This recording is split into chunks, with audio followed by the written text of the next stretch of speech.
The first time he called, I didn't know his name. All I knew was that it was 1:47 a.m., my phone buzzed once, and a voice I didn't recognize said, "Hey, you still up?" I almost hung up. Not because it felt dangerous, because it felt intimate. Too intimate for someone I'd never met. I joined the app out of boredom more than anything. One of those half-anonymous late-night spaces where profiles were optional and faces were discouraged. No photos required. Some people posted shadows. Some posted nothing at all. The rule was simple: voice first. Everything else was secondary. I'd recorded a short clip, nothing special. Just me saying my name, my age, and that I liked quiet nights and long conversations that didn't rush anywhere. I didn't expect much. Then Jonah found me. His first message wasn't text. It was a voice note. Deep, calm, unhurried. "Your voice sounds like you don't pretend much," he said. I like that. I replayed it 3 times before responding. We didn't exchange photos. We didn't ask where each other lived.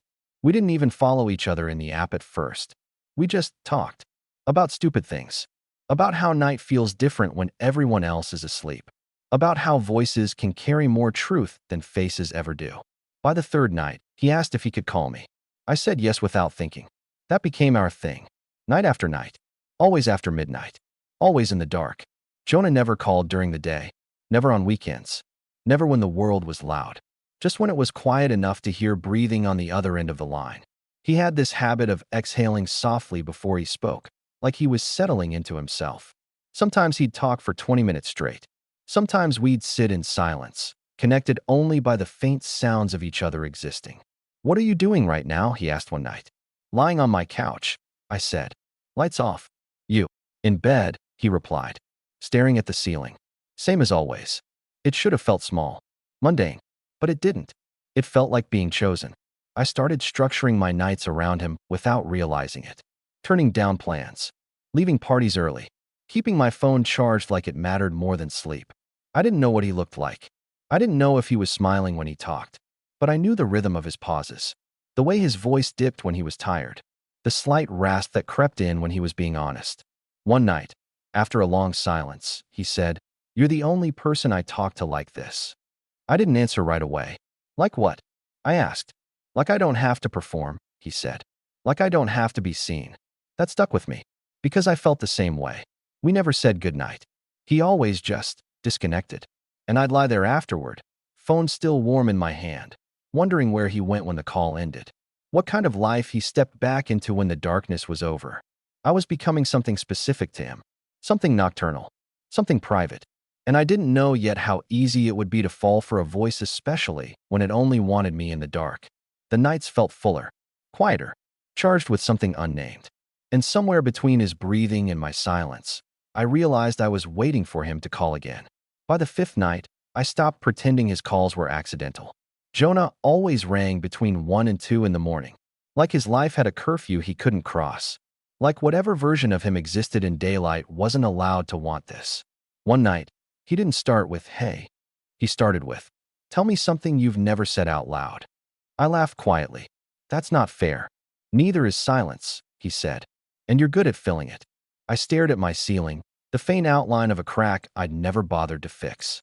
Sometimes I think I'm easier to want when I'm not seen. There was a pause. Not awkward. Intentional. "Yeah," he said softly. "Me too." After that, the calls changed. Not dramatically. Just closer. He started saying my name more. Letting it linger. I started recognizing when he was pacing versus lying still. You can hear that in someone's breath if you listen long enough. One night, I asked him the question I'd been avoiding. "Why only at night?" He didn't answer right away. I heard fabric shift. A mattress creak. "Because at night," he said, carefully, "I don't have to explain myself to anyone." I wanted to ask who anyone was. A boyfriend. A wife. A version of himself he didn't like. But I didn't. The unspoken rules of us were fragile. We didn't pull threads too hard. Instead, I said, "What happens if I call you during the day?" He smiled. I could hear it. "You won't," he said. Not unkindly. Just certain. That should have bothered me more than it did. What bothered me was how much I wanted to try. He started telling me small things. That he worked with people all day but felt invisible around them. That he liked being desired without being evaluated. That my voice made him feel unobserved. I told him I slept better on nights he called. That my apartment felt less empty when I knew someone else was awake somewhere, choosing me. One night, the line went quiet for longer than usual. "Jonah?" I whispered. "I'm here," he said, his voice lower than I'd ever heard it. "I just needed a second." "For what?" "To admit that I think about you when I shouldn't." My heart kicked hard against my ribs. "I don't even know what you look like," I said. "I know," he replied. "That's the problem." He exhaled slowly. "Promise me something." "What?" "Don't ask for my picture." "Not yet." I swallowed. "Okay. And don't look for me anywhere else," he added. "Let this be what it is." I agreed, even though part of me already knew I was breaking that promise just by wanting more. The call ended without warning, like always. I lay there afterward, phone on my chest, feeling full and hollow at the same time, like I was holding something precious that only existed in the dark. I didn't know how long I could stay faceless to someone I was starting to care about. But I knew one thing with terrifying clarity. When night came, I would still answer. Around the second week, I started noticing the gaps. Not the silence during calls, we were good at that. I mean the empty spaces around him. No background noise. No interruptions. No accidental clues. It was like Jonah existed in a soundproof pocket of the night, sealed off from the rest of the world. I tried to picture him once. Immediately stopped. He'd asked me not to. Or maybe he hadn't asked, maybe I'd just understood. One night, instead of calling, he sent a voice note. "Can't talk," he whispered. "But I wanted you to hear me anyway." It was 10 seconds long. Just his breathing. Slow. Close. Like his mouth was right next to the mic. I listened to it with my eyes closed, feeling something uncoil in my chest. When he finally did call the next night, I asked, "Were you hiding?" He laughed softly. "Aren't we both?" That was the night he crossed a line we'd never talked about crossing. "Tell me what you're wearing," he said casually, like it was nothing. I hesitated, not because it was inappropriate, but because it caught me off guard. Because it was specific. "Just a t-shirt," I said. "And sweats." He murmured. "Same." The way he said it made my skin tighten. Not arousal, exactly recognition. Like we were mirroring each other in the dark without seeing a thing. "Does it matter?" I asked. "Yes," he said quietly. "Because it makes you real." That sat with me long after the call ended. After that, the conversations leaned closer to edges we didn't name. He started commenting on my breathing, on when my voice dropped. I caught myself sitting differently, lying flatter, like my body was part of the conversation even though he couldn't see it. One night, I realized I was whispering. "You don't have to do that," Jonas said gently. "Do what?" "Lower your voice," he replied. "No one's listening." I almost laughed. Almost said, "You don't know that, Dash." But I didn't. Because with him, it felt true. The first time I didn't answer his call, it was an accident. I was in the shower. Phone on the counter. Steam everywhere. By the time I saw the missed call, it had been 7 minutes. I called back immediately. No answer. I tried again. Nothing. For the first time since we started talking, I felt panic. Sharp and unreasonable. Like I'd broken an unspoken rule. He didn't call that night. Or the next. On the third night, I was lying in bed, phone in my hand, staring at the ceiling like it might explain something, when it finally rang. I answered without saying hello. "I don't like when you disappear," he said. "I didn't mean to," I replied quickly. "I was Dash, I know," he cut in softer now. "I'm not mad." There was a pause. "I just need to know," he continued, "that when I reach for you, you're still there." Something in his voice made my chest ache. Not possessive, vulnerable. "I'm here," I said. "I've been here." He exhaled, long and slow. Good. The call didn't last long after that. Just breathing. A few quiet words. Nothing dramatic. When it ended, I didn't feel relieved. I felt claimed. And that scared me more than anything else so far. Because whatever we were, it wasn't just anonymous anymore. It was intentional. And I wasn't sure how much longer it could survive only in the dark. The first crack in our arrangement came from me. It happened on a Tuesday night, which already felt wrong. Jonah never called on Tuesdays. But there I was, lying in bed, staring at the dark, feeling restless in a way that had his name written all over it. I opened the app without thinking. Scrolled. Just a little. Told myself it was harmless. That's when I saw a new audio post. No photo. No bio. Just a waveform and a caption that read, "Dash, some nights are louder than others." My stomach tightened before I even pressed play. It was him. I knew immediately. The same breath before speaking. The same cadence. The same voice I'd been carrying around in my chest for weeks now. But this version was different. He sounded open, less careful, like he wasn't speaking to one person in the dark, but to anyone willing to listen. "I don't show my face," he said in the recording, "because I don't want to be chosen for the wrong reasons.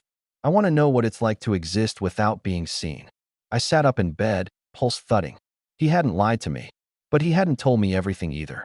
When he called that night late, even for him, I answered with a calm I didn't feel. "You sound different," he said after a few seconds.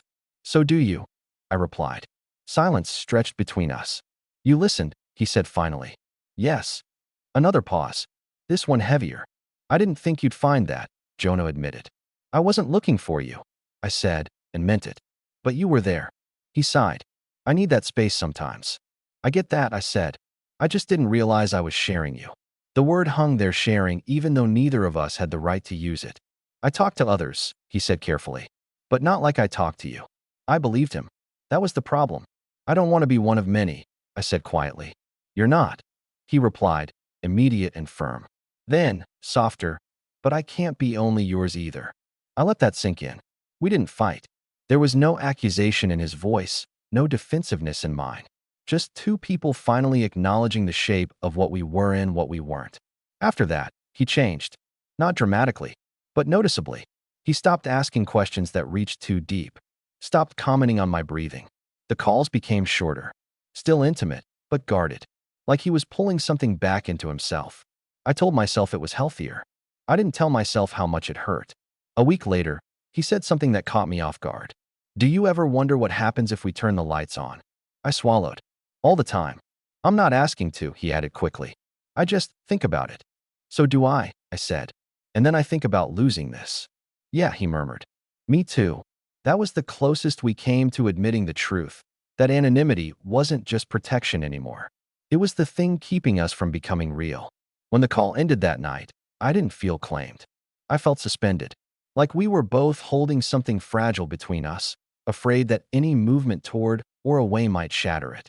I lay there long after the screen went dark, listening to the quiet of my apartment, wondering how long a connection could survive when it only existed in shadows.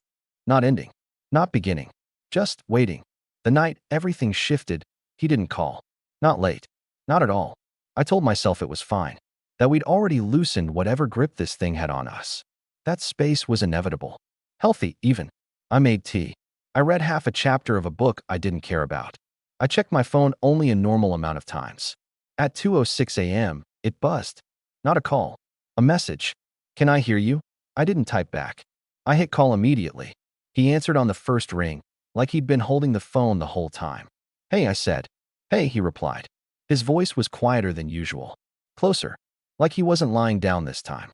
We didn't talk right away. Just breathed. Listened. "I almost didn't reach out," he said. "But you did." "Yeah." A pause. "Because I needed you in a way I can't explain without ruining it." My chest tightened. "Try." "I'm tired of splitting myself in half," he said slowly. "The version of me that speaks, and the version that's seen."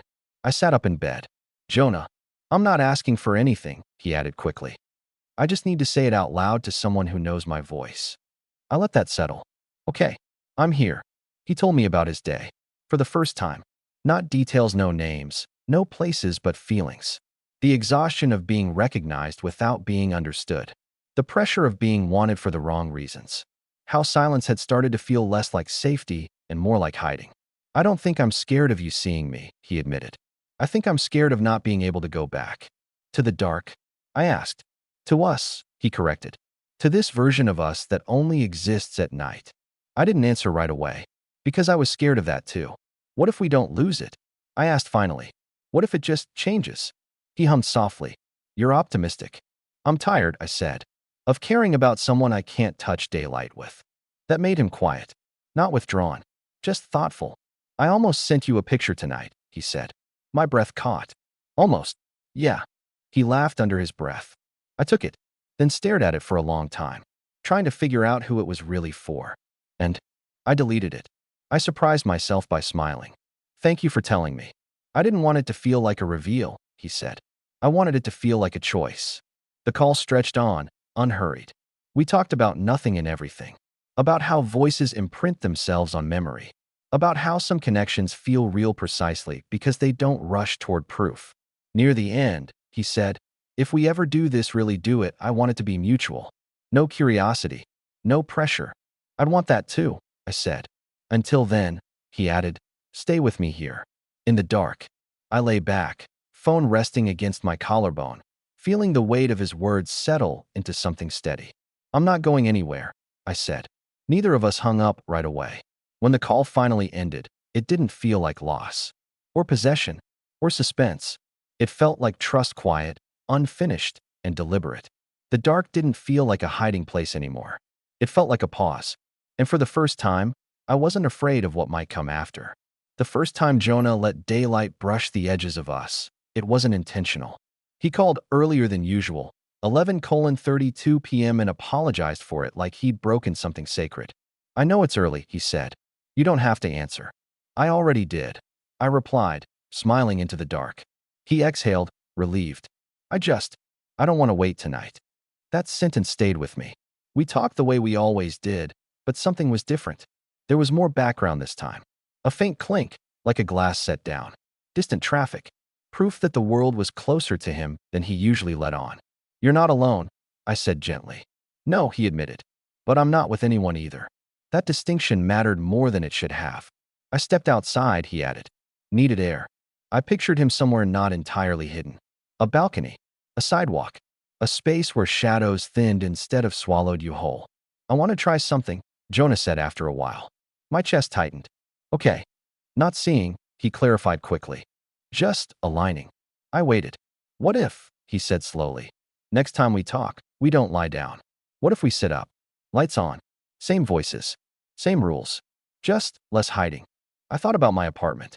The lamp by the couch. The way dust floated when light hit it just right. How different my own voice sounded when I wasn't cocooned in the dark. "I think I could do that," I said. "Not every time," he added. "Just once. To see if it changes us." "Everything changes us," I said. "That doesn't mean it ends us." He laughed softly. "You always do that." "Do what?" "Make the scary things sound survivable." We sat in silence for a bit after that. Not the heavy kind. The kind that feels earned. "Can I ask you something honest?" he said. "You always do. Do you think you'd still want me if the voice didn't match the face?" The question landed gently but firmly. I answered without rehearsing. "I already want you without knowing the face. So yeah, I think I'd at least want the truth." He breathed out like he'd been holding that question for weeks. The call ended earlier than usual. Not abruptly. Intentionally. "I'll call you tomorrow," he said. "Not late." I nodded, even though he couldn't see it. "I'll leave a light on." Afterward, I didn't move right away. I turned on the lamp beside me and let the room come into focus. The couch, the half-empty mug, the quiet proof of a life that existed outside of midnight. It felt strange, exposed, but not wrong. I realized then that anonymity had stopped being the point somewhere along the way. It was just the doorway we'd met in. What kept us now was choice. Returning. Staying. I didn't know what Jonah would look like when the light finally reached him, but I knew what his voice sounded like when he trusted me. And for the first time, that felt like enough to carry into whatever came next. He called the next night at 9:58 p.m. I noticed immediately, not just the time but how my body reacted to it. Less anticipation, more awareness. I was already sitting upright, lamp on, apartment quietly present around me like a witness. "Hey," Jonah said. "Hey," I replied. My voice sounded different like this. Clearer, less secret. "I'm doing it," he said. "Doing what?" "Sitting at my desk. Light on. Curtains open." A pause. "I don't hate it." I smiled. "Me neither." We stayed like that for a while, just talking. Nothing dramatic. How his coffee tasted burned that morning. How I'd finally thrown out a chair I hated but kept because it was fine enough. Small things. Daylight things. And yet, the intimacy didn't disappear. It shifted. Deepened. Like we were choosing each other without the excuse of darkness. "Can I tell you something?" he asked. "Always." "I almost stopped calling you," he said. "Right before this." My chest tightened. "Why?" "Because I realized I was building a version of myself that only existed with you. And that scared me." He exhaled. "But losing you scared me more." I didn't rush to reassure him. I let the truth settle between us. "I don't want to be a version," I said finally. "I want to be adjacent. In your real life. even if it's slow. There was a quiet smile in his voice when he answered. I was hoping you'd say that. We didn't exchange photos. Not yet. We didn't cross that line. Instead, we described our spaces. The way his desk faced a window. The plant I kept forgetting to water. The hum of the city that was louder now that we weren't hiding from it. I think, he said slowly, that the dark helped us listen. And the light? I asked. The light helps us decide. That felt right. Near the end of the call, he said, tomorrow night. I might be ready. For what? To let you see me, he replied. Not rushed. Not dramatic. Just honest. Not as a reveal. Just as a continuation. I swallowed. Only if you're sure. I am, he said. Because I trust the voice you'll attach it to. When the call ended, I didn't rush to turn the light off. I sat there, letting the room exist around me. Feeling something unfamiliar but steady. Not longing. Not suspense clarity. Whatever happened next wouldn't erase what we built in the dark. It would carry it forward. Give it context. Shape. I realized then that I hadn't fallen for a mystery. I'd fallen for consistency. For showing up. For the way someone could choose you again and again without seeing your face and then still choose to stay when they finally could. Tomorrow would change something. I didn't know what yet. But tonight, for the first time since this began, I wasn't waiting in the dark. I was resting in the light. He sent the photo at 10:14 p.m. No warning. No build-up. Just a soft buzz against the table where my phone was resting, screen down, like it didn't want to intrude. I didn't pick it up right away. Not because I was scared of him, but because I was scared of what it would mean to finally collapse all those nights into a single image. Voices are infinite. Faces commit you to something. When I finally turned the phone over, I didn't open the picture immediately. I unlocked the screen. Saw his name. A simple message beneath it. Whenever you're ready. That felt like him. I opened it. The first thing that hit me wasn't attraction. It was recognition. Jonah was sitting at a desk, lamp on, light warm instead of harsh. No dramatic angles. No practiced expression. Just him, looking slightly off to the side, like he'd set the phone down and stepped back into himself before pressing capture. Short sandy hair. Beard exactly as I'd imagined from the texture of his voice. Tired eyes, but kind ones. The face of someone who listened more than he spoke. I felt my shoulders drop. Oh, I breathed. Not disappointed. Not overwhelmed. Just aligned. He called a minute later. You saw it, he said. Yes. And I smiled. You look like your voice. He laughed real laughter, unguarded. That's the best thing you could have said. We stayed on the phone for a long time after that. Longer than usual. Talking about nothing new. Just letting the new layers settle without rushing to define it. I was afraid you'd lose something, he admitted. That it would flatten what we had. It didn't, I said honestly. It focused it. There was a pause. The comfortable kind. I don't want to disappear after this, he said. Then don't, I replied. Call me when it's light out. Call me when it's messy. We don't have to abandon the dark, but it doesn't get to own us anymore. He was quiet for a moment. I think, he said slowly, I was always calling you because I wanted someone to stay. I swallowed. I did stay. I know, he said softly. That's why I showed you. We didn't make plans that night. No dates. No promises. Just an understanding that whatever came next would be chosen out loud, in full view. When the call ended, I didn't lie down right away. I stood by the window, city lights blinking below, phone warm in my hand, Jonah's face still vivid behind my eyes but no longer separate from the voice I knew so well. I realized something then. I hadn't been the one he called only in the dark. I was the one he trusted enough to step out of it with. And that felt like love, not loud or cinematic, but steady, earned. Some connections are born in shadows. The ones that last know when to walk into the light.